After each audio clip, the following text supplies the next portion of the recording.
You're on 94.9 this morning, and it's that day of the week. Tuesday morning after 8, we have Dr. John in from Creation Ministries International.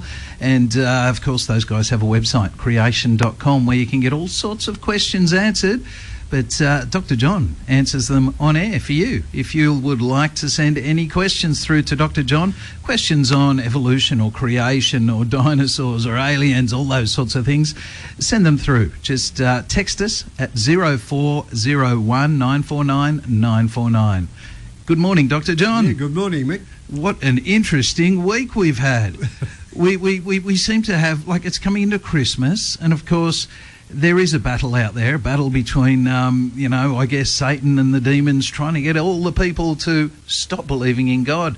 And some of the stories that have hit the media this week, whilst I look at them and laugh and think how absolutely ridiculous some of them are, I sort of think, wow, I wonder how many people get affected by some of these stories. I mean, I read one story, Dr. John, this week, and I know I sent it to you. The headline, an astronomer has searched the universe for a potential message from its creator. It got my attention, and this is sort of, mainline media now. These guys from Sonneberg Observatory in Germany, they're basically looking for a message written on the fabric of the universe. They actually say it's the background radiation of the universe, which is left over when light was first unleashed to flow freely through space. They call it the cosmic microwave background, or the CMB, and they believed that God was going to write a message in this cosmic microwave background. And because they haven't been able to find a message, they pretty much say God doesn't exist. I mean, wow. Yeah, I read that one, Mick, and really it was just ridiculous. And of course, it's all predicated on the Big Bang being true. They believe that at one time there was nothing, and what was nothing was all concentrated into a small spot of nothing, which then exploded, and then we got the universe. It became a whole lot. Yeah, and of course it's been cooling ever since, and we have what they refer to as the cosmic microwave background, which is supposedly the leftover of the Big Bang. And that article said, well, if there is a God, then maybe if we have a look at that, there might be some indication in it that there is. Yeah, as though he's meant to have left a message there. Not that it's ever talked about in the Bible. There's no one that's ever sort of said, hey, there's a message out there. But these guys just thought, hey, we're going to go and look for a message, and if it's not there, that'll be our proof that there's no God. It's like, wow, well, I reckon that, God's going to write a little message on the back of an ant, and if it's not there, well, there's no God. I mean, seriously, some of these stories are so far-fetched. Well, it is far-fetched, Mick, and searching the cosmic microwave background for evidence of God, when David says, look up in the heavens and see the moon and the stars that God set in their places, and the order and that came out of that supposed chaotic Big Bang, have a look at that, and then you'll see the evidence for God. Because it is written there in the stars. Yes. And the Bible tells us that God knows every star by name, and there's a few billion of them. Just looking at it and seeing the order in the universe makes you realise that there has to be a creator, because you cannot get order out of chaos. And this is what the Big Bang demands, that explosion did produce the order that we see up there. Yeah, and we get better and better telescopes all the time. They're looking further and further out there into the cosmos.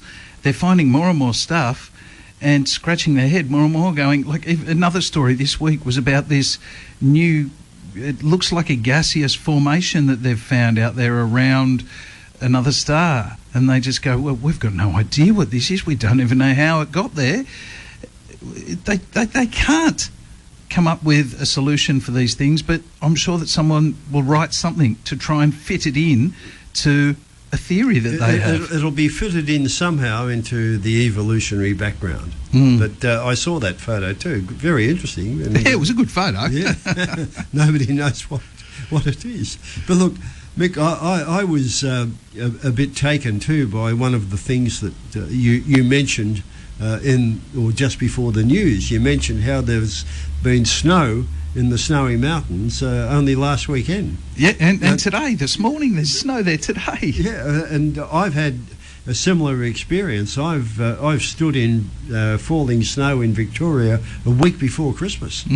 So it does happen, but you won't find too many of the global warming protagonists talking about that because it doesn't fit their story. Yeah. But look, we spoke last time at a fairly great length on an article that had appeared in the Creation Ministries website called Anthropogenic Global Warming. Yes. Now, it's a very lengthy article, but it covers all of the information that we're talking about climate change and global warming and the like. But the interesting thing is the title, because that anthropogenic means caused by man, caused by humanity. Yeah. Now, there is no doubt that climate change occurs. You know, anybody who questions the man-caused bit is called a climate change denier. But nobody really is a climate change denier.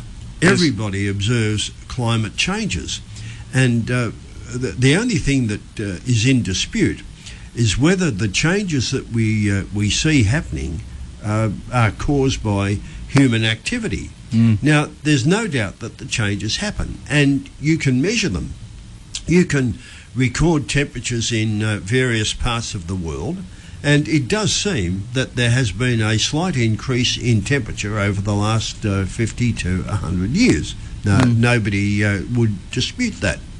You can record such things as volcanic activity and earthquakes and rainfall and hurricanes and cyclones and things like that.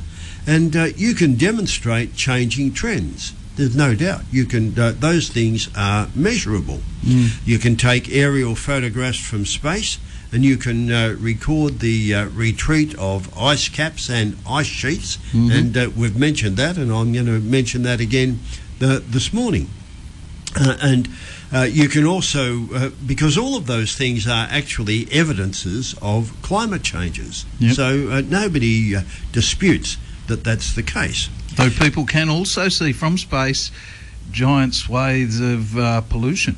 They can, and that's evidence of man's activity. You can measure man's activity in other ways too. You can, not so much in 2020, but before this year, you could have measured the number of air miles flown and probably seen an increase. Of course, it's taken a nosedive in 2020. Yeah. The same goes for the number of private cars on the road worldwide. You know, before 2020, there were probably lots more on the road, but this year's been a bit of a dip in that. You can record the amount of coal and oil and natural gas that's consumed throughout the world. All of that stuff is measurable. You can take aerial photographs from space, and you can record whether the rainforest in the Amazon is diminishing because of human activity. You can record all of those things. So human activity is measurable, and climate changes are measurable. But you cannot prove a cause and effect relationship between the two. That's impossible. You can measure those things. You might believe there's a cause and effect relationship. You might suspect it. You might be able to get 1,000 scientists to write a letter saying they agree that there is. But it's never anything more than just opinion, because you cannot prove that cause and effect relationship. But look, that brings me to something that we actually discussed last time, Mick. You remember we talked about the retreating ice caps and what was left underneath them? Yeah, and there was more about that this week. Yeah, that's right. And evidence of human activity in the past, because underneath those ice caps were clothing and human artefacts, weapons and farm implements and things like that. So when we come back, we'll explore that again a bit. Absolutely. You're on National. He's been talking to us this morning about some news. Well, there's been lots of news come out in the last week. Very interesting news. And Dr. John, I even saw a story about a glacier in Indonesia. Well, it's actually in Papua New Guinea, but it's the Indonesian side. And they say that the glacier there is possibly going to be gone this year. They're saying it could be the last year for this particular glacier. I'll admit I didn't even know that glacier existed until I saw the story. It's basically a little ice cap on a mountain in Papua New Guinea, and in the Lorentz National Park, which is a disputed region, in fact, in Papua New Guinea. But it mightn't be there for very much longer. And then, of course, the other story about the melting ice revealing spectacular trove of ancient hunting artefacts in Norway. So there's no doubt glaciers are retreating in certain parts of the world, but the treasure trove underneath, it suggests that, well, the glaciers haven't been there for that long, because there are all sorts of stuff under there that looks like pretty cool tools. Well, they certainly haven't been there forever. I mean, when you see things like that, the melting of glaciers and ice sheets, then clearly that is climate change. You know, there's no doubt about it. But when you find underneath those ice sheets evidence of human activity and clothing and weapons and farm implements and things like that, that means that at one time that ice sheet wasn't there. Yes. Because people were living there and leaving these things behind. So it may mean climate change, but what was happening when the glacier wasn't there 1,000 years ago or whenever? You know, people were actually living there. So climates do fluctuate. And to say that what we are observing now is due to man-caused global warming is obviously you can't say that. You know, when people say, and you hear it said on the news, the science is settled. It's not. You can't say that. That's absolutely untrue, because although you can demonstrate increased human activity here and there, and although you can demonstrate changes in climate, you cannot relate the two.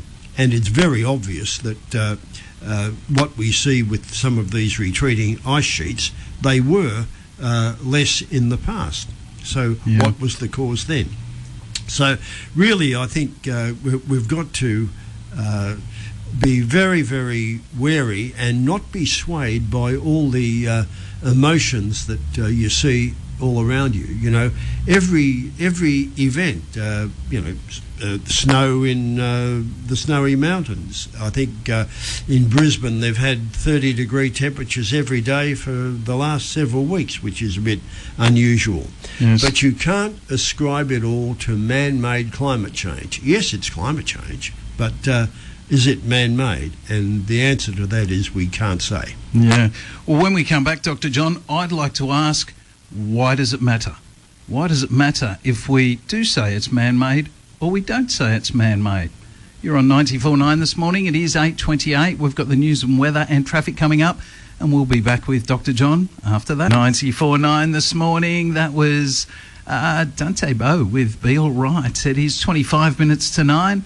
We have Dr. John in the studio from Creation Ministries International, and of course this morning we've been talking to Dr. John about the melting ice, about the basically the trove of ancient artefacts under the ice. And I guess there's people out there sort of thinking, okay, Dr. John, when it comes to global warming or climate change, who cares? Well, you can look at it that way, Mick. And to be quite honest, it doesn't really matter in one sense, except that those who believe that it is man-made really do seem to have the ear of governments, and we're all affected by that, because we then have to get rid of our coal-fired power stations and things like that, to replace them all with clean energy, which is electricity. Now, electricity is clean energy, but you don't get it for nothing. You can get quite a lot of it from the sun, and you can get quite a lot of it from the wind, and maybe there'll be ways of getting it from tidal power and whatever in the future. But something has to generate it, and that's where the problem lies. And when we try and get rid of the traditional fossil fuels and things that do generate it, then we're looking at increased costs. So we're all affected by it. So that's really the reason why it does matter. But as I've said many times, you can demonstrate climate changes, you can demonstrate increased human activity, and humanity really is doing bad things to the planet. We are polluting it in a lot of ways, but you can't demonstrate a cause and effect relationship between the two. Yeah. And I guess it's then those corporations that are trying to use that information to achieve their own financial goals by using that information that we're wary of. Look, at the end of the day, I'll be honest, I don't care if coal power goes. I don't care if we all become solar. I think that's a great thing. But it's when companies or corporations start using that information and they have an agenda which goes beyond just the, I guess, the coal-powered power station or the solar-powered power station to achieving other ends. That's right, and at the bottom of it all is always money, Mick. You can look and you can see money and profit everywhere there. Yeah. And I think we've seen that in history too, with maybe the getting rid of the CFCs and all of that sort of thing. You know, there was a lot of that may have been a good thing, but there was a lot of money involved as well. Yeah. And that's what we see the world over. But look, you know, we're not going to be able to change it, Mick. We can talk about it and we can advise people, or not advise people, we can talk about it, discuss it so that people are made aware. But we just have to live with those sort of things that are coming upon the world, really. Of course, and I guess the most important thing we can do, which will achieve an end, is pray. Absolutely, and the Lord is in overall control. He is sovereign, and our submission to Him is the most important thing. So. Absolutely. But look, the other thing that we talked about earlier, Mick, and I think it was just so interesting, was all the space news, because there's been a lot of that. Yes. You know, we're getting the Japanese asteroid rocks crashing down in the South Australian desert. Yep. And the Chinese are going to collect some rocks from the far side. They've already collected them. They're on their way back now, apparently. Yeah. Well, look, I mean, it's all happening. But one of the things that really interested me was the business about the floods on Mars. Yes. And I think you probably read that yourself. That science is now absolutely certain that there was once a massive, great global flood on Mars. And I thought, yeah, gee, that's interesting, isn't it? There's Mars, where we've never been. We may have put a rover up there, we've never been there. But we can see evidence of a massive global flood on Mars, and a place where there doesn't appear to be too much water at the moment. And here we are on Earth, where we live, and where we can actually directly look at things, but we don't seem to be able to find any evidence for a massive global flood on Earth. Yes, well, actually, I've seen plenty of evidence of it. I mean, you've only got to open your eyes on your way to Sydney, you'll see evidence of it. Oh, look, it really is amazing. And there was a very interesting article on the Creation Ministries website in the last day or so, actually, and it's related to the floods on Earth. You know, there's evidence everywhere of massive floods on Earth. And this was only a little article about spider eyes. Now, spiders have got very, very interesting eyes, and very, very intricate eyes. Anyway, there were some spiders that were discovered buried in sedimentary rock, and their eyes were well preserved and very, very similar to spider eyes that we see now, even though these were an extinct breed of spider. So there hasn't been much evolutionary change in these spider eyes over the 100-odd million years that supposedly these spiders were encased in the rock. But a very interesting thing about it was that there were these spiders, and their legs were outspread. Now, I think we've probably all observed that if you kill a spider or you attack a spider, his legs get curled up. Yes. You know, I think you've observed that, I've observed that. But it was an interesting observation here on the remains of these spiders in the rock, because their legs were outstretched, which means that they didn't actually die. Well, they did die, but they didn't die naturally. They were rapidly buried and entombed. And it's just obvious that it had to be a catastrophic event that did it.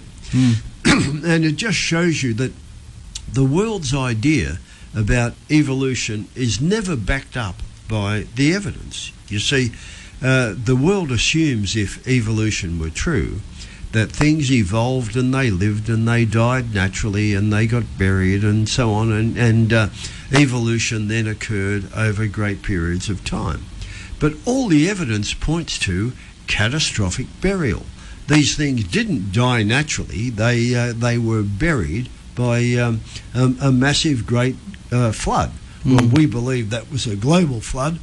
But here we have scientists who can't see any evidence of a global flood on Earth where they live, but plenty of evidence of a global flood on Mars where there isn't water now, and we've never been there. What about the Valley of the Whales? You know, that's over in the... I think it was in Chile. In Chile, yeah, and all the whales are facing the same way, as though they're all swimming together over a number of kilometres.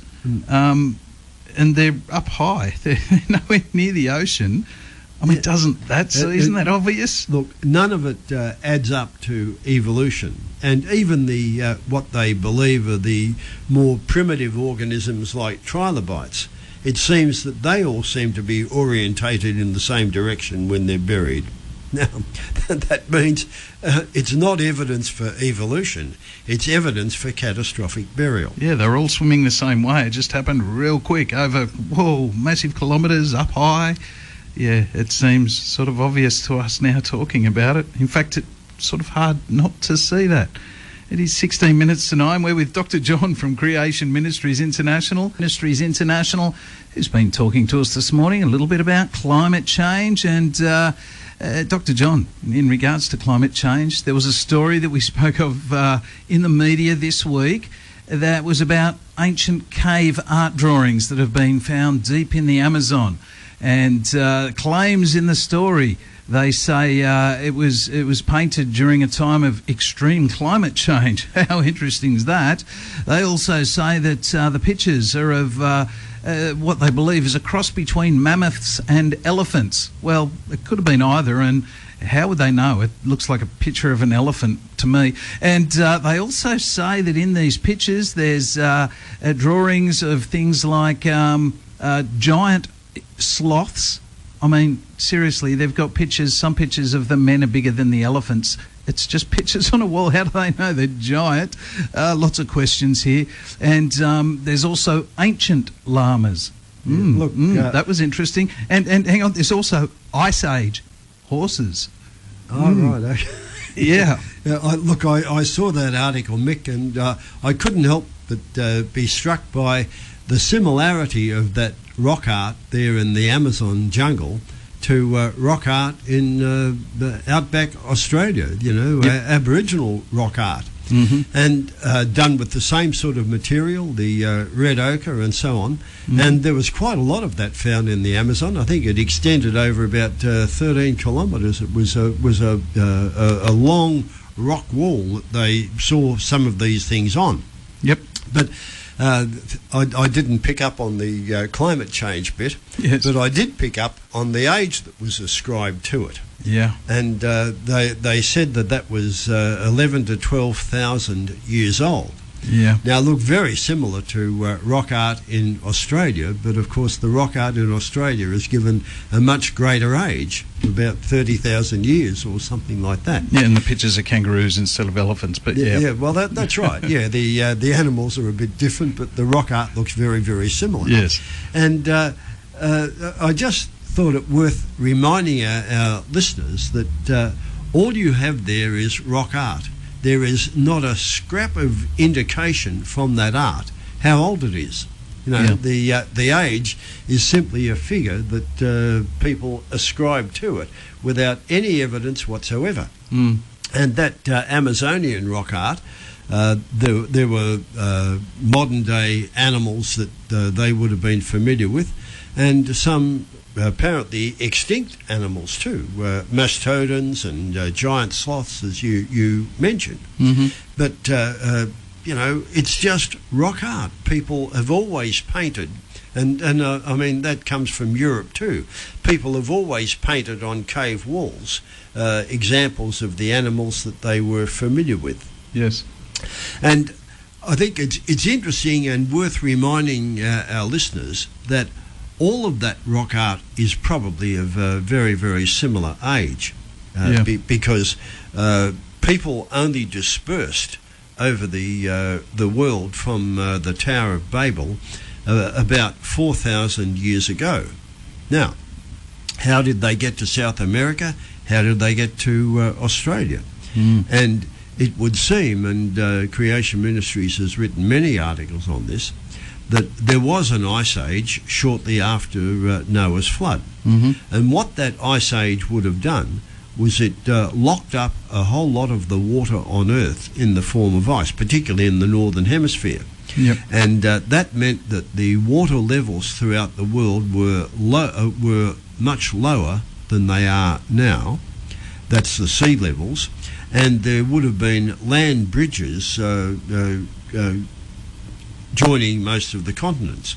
And the people in South America would have crossed across from Siberia, across the Bering Strait to Alaska, and then down to South America, because there was a relatively easy passage that way. The Aboriginal people in Australia did the same, coming through Asia, through PNG and across the Crook Strait, because there were land bridges joining it, and travel was relatively easy. I can imagine there also would have been fairly soft areas in the Earth's sort of outside, where even if there wasn't ice, like for instance, you look at Dubai and Abu Dhabi at the moment, they've got all these new islands that they're creating.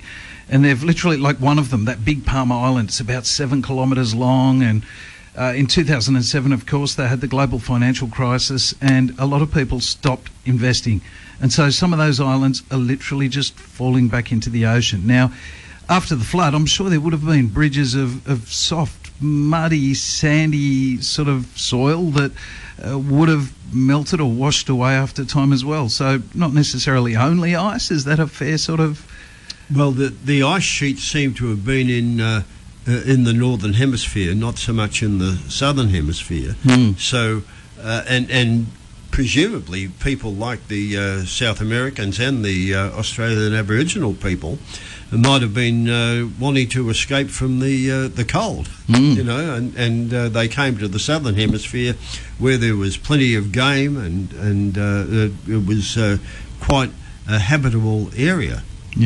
So I think that's where all of this rock art came from, and it's probably about the same age, less than 4,000 years anyway, and certainly no variation like they gave 11,000 years to the South American art, but 30,000 years to the Aboriginal art. And there is nothing that you can deduce from looking at it that would give its age. Yes. Now, of course, I've actually had debates with a few Christian friends over the last few months. Since we spoke about this last time, actually, I've had another debate with somebody who, they believes that Earth could be more than 6,000 years. And as you have mentioned before, Dr. John, it's not going to affect you going to heaven. The most important thing is that you have that relationship with Jesus Christ. That's right. The age of the earth is completely immaterial, and whether you believe the biblical age of about 6,000 years or whether you believe it's millions of years old makes not the slightest scrap of difference to your salvation. But it is interesting that there is nothing that you can look at on earth, nothing that you can measure on earth actually that will give you an age. Age only comes from an eyewitness account. Yes. And the eyewitness account in the Bible is the one that we believe is accurate, and that's the one that I put my trust in. Yeah. And it helps me when I read the rest of the Bible to know that the evidence all around me attests to that 6,000 years, which leads me to say, well, I can trust the rest of it. And particularly the story about Jesus, and we might do a little bit more about the story about Jesus next week as we're coming up to Christmas. Yes, certainly. And next week we might even talk about the Christmas star that's coming up at Christmas time. Yes, they say that we might be able to see the same star that those three wise men saw. That'll be interesting. That will be interesting, Mick, and we'll have a chat about that next week. Absolutely. You are on 94.9. Thank you, Dr. John, for another amazing week. We'll see you next week, and then, of course, you'll have a couple of weeks off at Christmas time. Yes, Mick, we'll have a bit of a Christmas break for a couple of weeks and be back in early January. That sounds good. It is 6:56, and sorry, it's 8:56. Oh, I got you a bit worried then, didn't I? We've got the news.